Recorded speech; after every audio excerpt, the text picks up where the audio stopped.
गौतम बुद्ध अपने ध्यान में बैठे थे कि वहां पर एक आदमी आया। ये आदमी अपने आलसीपन से बहुत ज्यादा परेशान था। आलसी आदमी गौतम बुद्ध से बोला, महात्मा जी मेरी मदद कीजिए, मैं अपने आलस्य से बहुत ज्यादा परेशान हूँ।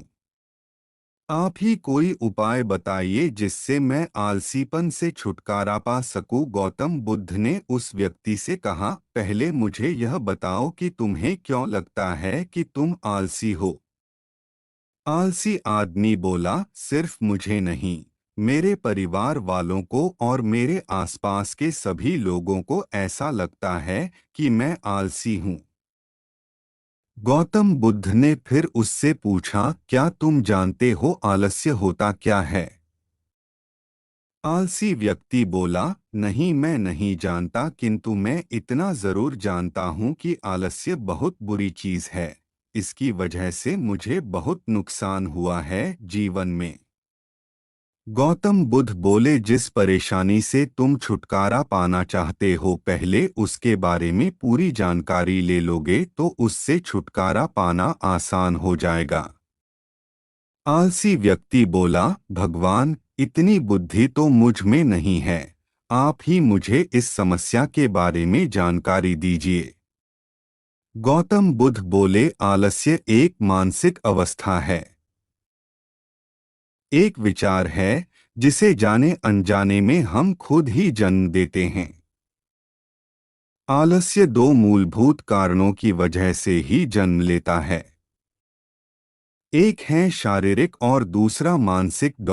शारीरिक कारणों में पहला कारण है गलत तरह का भोजन। हम सभी जानते हैं कि हमारे शरीर को भोजन से ऊर्जा मिलती है और यह ऊर्जा सजीव चीजों से मिले तो अच्छी, यानी कि प्राकृतिक रूप से जो हमें भोजन की वस्तुएं प्राप्त होती है उनसे अगर यह ऊर्जा मिले तो हमारा शरीर इससे अच्छी ऊर्जा प्राप्त करता है। इससे उलट यदि हम निर्जीव वस्तुओं से ऊर्जा प्राप्त करते हैं तो यह हमें आलस्य की ओर लेकर जाती है। दूसरा कारण हमारी शारीरिक गतिविधियां भी हमें आलस्य के चंगुल में फंसा सकती है। गौतम बुद्ध ने आलसी व्यक्ति को अपने शिष्यों की तरफ इशारा करते हुए कहा कि देखो, इनके चलने फिरने बैठने के तरीकों में तुम्हें कुछ अलग नजर आ रहा है। जब आलसी व्यक्ति कुछ समझ नहीं पाया तब गौतम बुद्ध ने उससे कहा, मेरे शिष्य जब भी बैठते हैं तो वे रीढ़ की हड्डी को एकदम सीधा रखते हुए बैठते हैं। चलते हैं तो उनके दोनों पैरों के बीच अच्छे से संतुलन बना रहता है और जब वह सोते हैं तो उनका शरीर एकदम सीधा रखते हुए बैठते हैं। चलते हैं तो उनके दोनों पैरों के बीच अच्छे से संतुलन बना रहता है और जब वह सोते हैं तो उनका शरीर एकदम शिथिल रहता है। ऐसा करने से उन्हें रात्रि में एकदम सही तरीके से नींद आती है। आलसी व्यक्ति बोला, लेकिन नींद तो आलस्य का की एक स्वरूप है। बुद्ध बोले, हाँ, अगर उसे ज्यादा मात्रा में लिया जाए तो।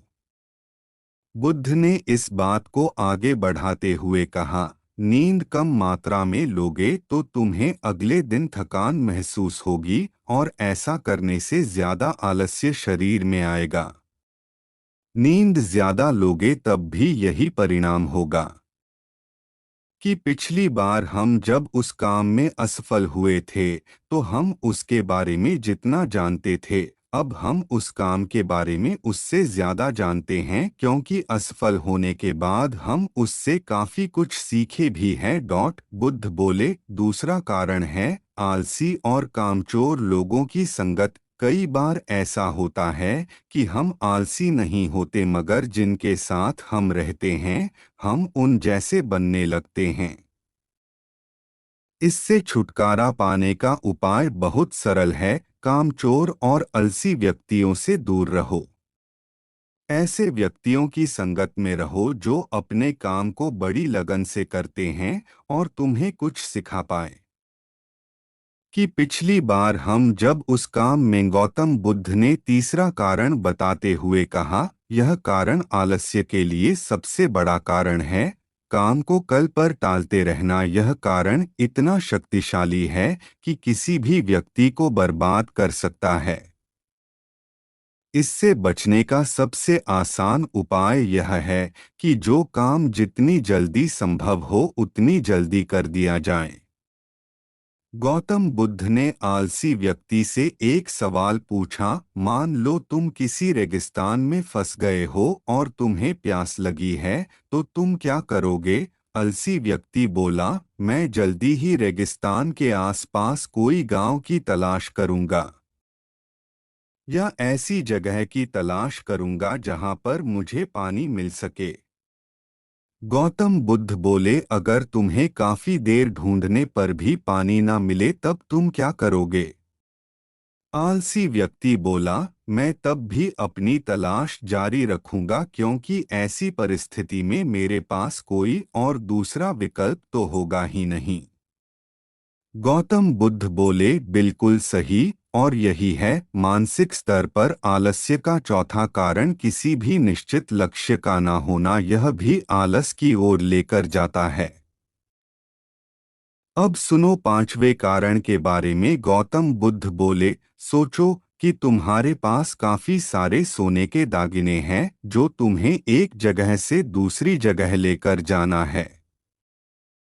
तुम चलते चलते थक जाते हो और किसी पेड़ के नीचे बैठ जाते हो और तभी तुम्हें दूर से तुम्हारी तरफ दौड़कर आ रहे डाकू दिखाई देते हैं। तो क्या तब भी तुम आलस करके वहीं बैठे रहोगे या ऐसी परिस्थिति में तुम वहां से उठकर दौड़ने लगोगे? आलसी व्यक्ति बोला, जी मुझे वहां से दौड़ना ही पड़ेगा, नहीं तो मेरी जान और सोने के दागीने दोनों खतरे में पड़ जाएंगे। बुद्ध बोले, यानी कि तुम्हारे पास एक ठोस वजह होगी दौड़ने के लिए। यही है आलस्य का पांचवा कारण, किसी भी काम के लिए ठोस वजह का ना होना। आलसी व्यक्ति महात्मा बुद्ध की बातों से संतुष्ट हुआ। वह बोला, महात्मा जी, मैं अब आलस्य के बारे में सब कुछ जान चुका हूँ और अब मैं इन सभी कारणों पर काम करूँगा और अपने आलस्य को दूर भगा दूंगा।